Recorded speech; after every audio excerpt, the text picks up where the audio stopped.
happen. Yeah, Junior said, hey. Junior was like, buddy, what you doing? What's up, beautiful people? Welcome back to my channel. It's me, Kendra, and based on the previous clip, I guess you guys can figure out that I am on vacation. Yes, I am in Grenada, which is why I haven't posted a video over the past weekend, because I've been busy getting ready to travel. I am in Grenada and I'm going to be here for about 8 days. I think I told you all before that I was born and raised in Grenada, and every single year I try to come back and take a vacation and just, you know, catch up with family and friends. But the island is so beautiful. I think I need to come here like more often, maybe 3 times a year, but we'll see how things go. Anyway, I know that I recently posted and I told you all that I would be sharing my ICU journey with you all. I think I'm going to make it like a 3-part series, only because it's a little bit long and I don't like for my videos to be too long. I want to keep them at most 15 minutes a piece.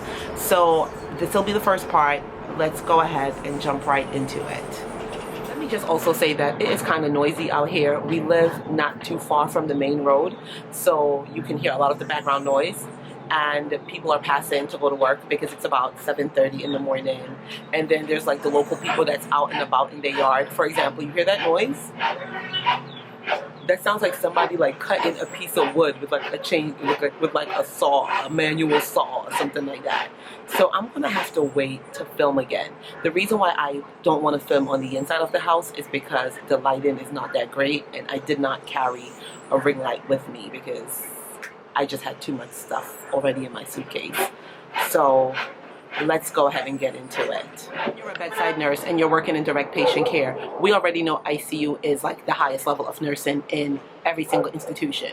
Obviously, that is where the most sickest patients are kept.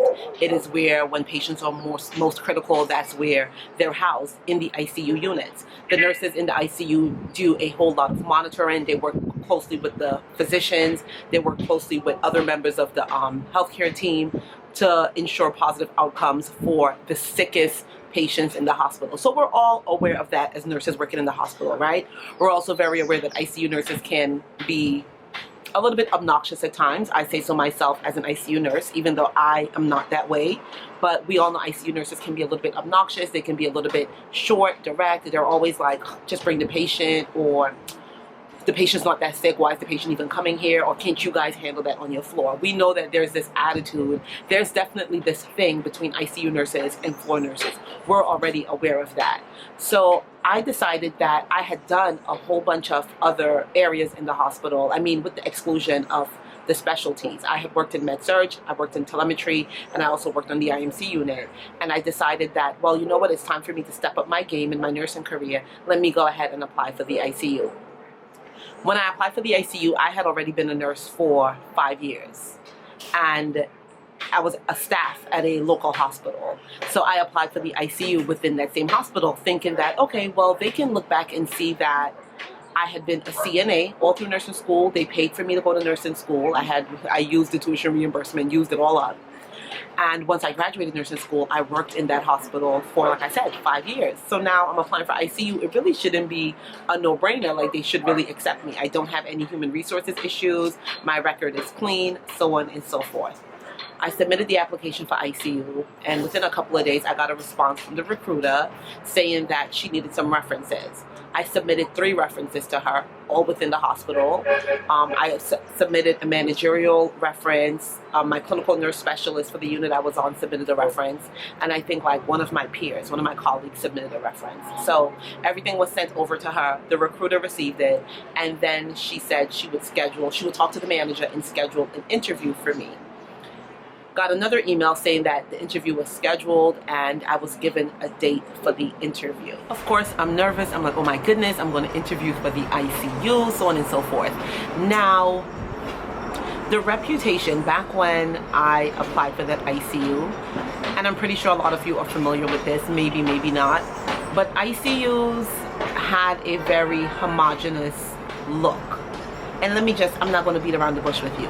Typically at that time, when you looked around ICUs, it was predominantly female, predominantly white females. Rarely ever were they black nurses in the ICU.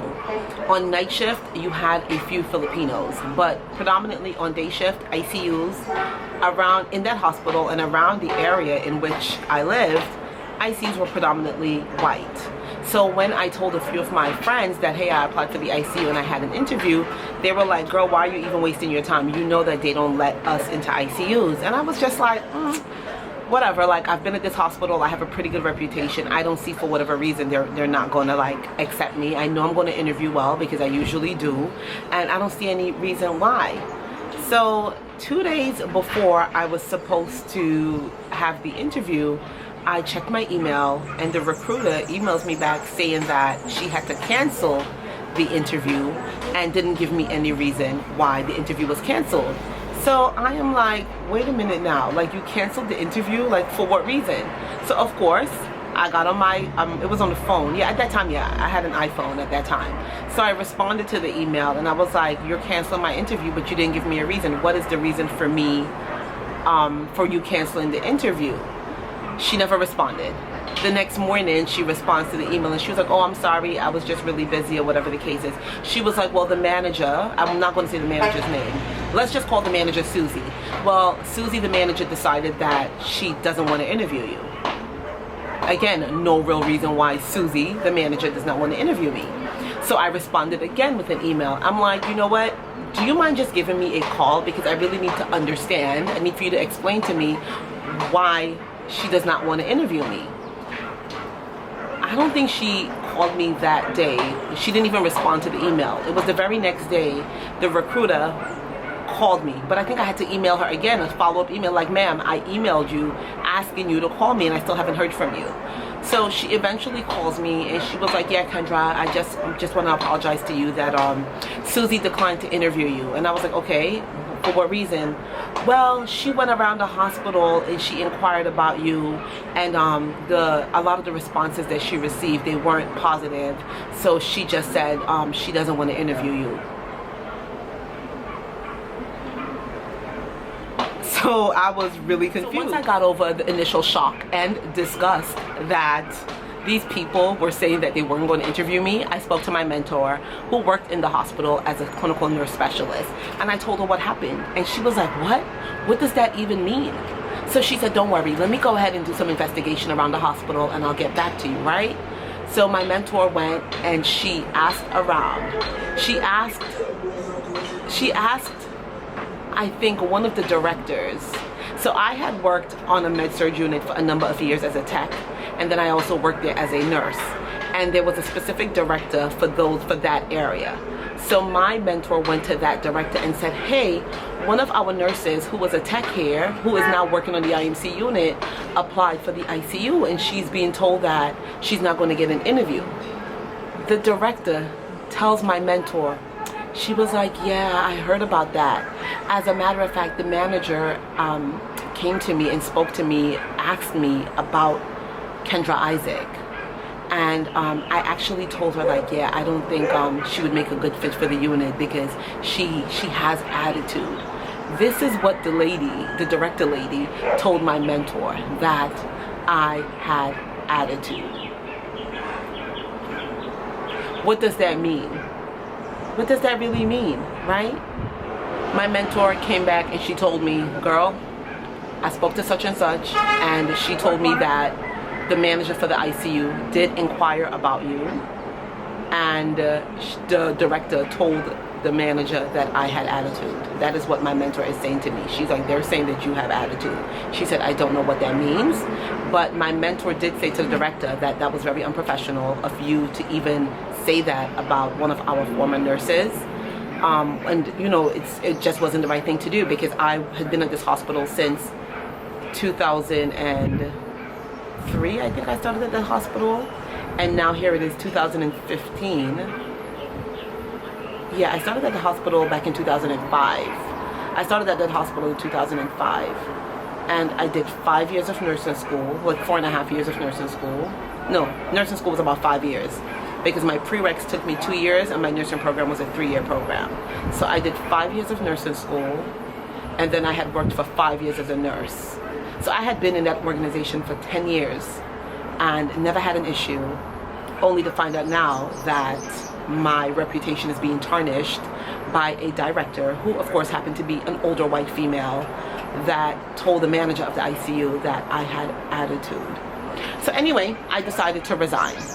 I resigned from that institution. I actually wrote a detailed letter citing the unprofessionalism of the ICU manager with refusing to interview me. I also cited that she did not do a proper reference check on me, and I actually talked about her tarnishing and slandering my character and my name in the email.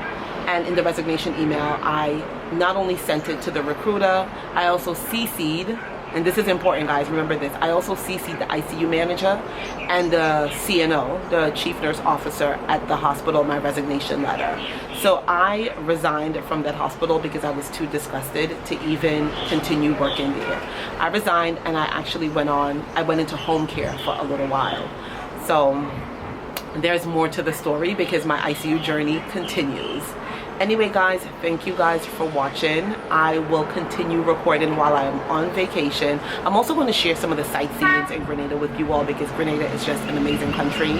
And I will continue with my ICU journey. Hopefully I can get a better place to vlog because I know it's kind of noisy and I don't want to be unfair to you guys with all of this like background noise. But thank you all for watching. I'll see you again in the next video.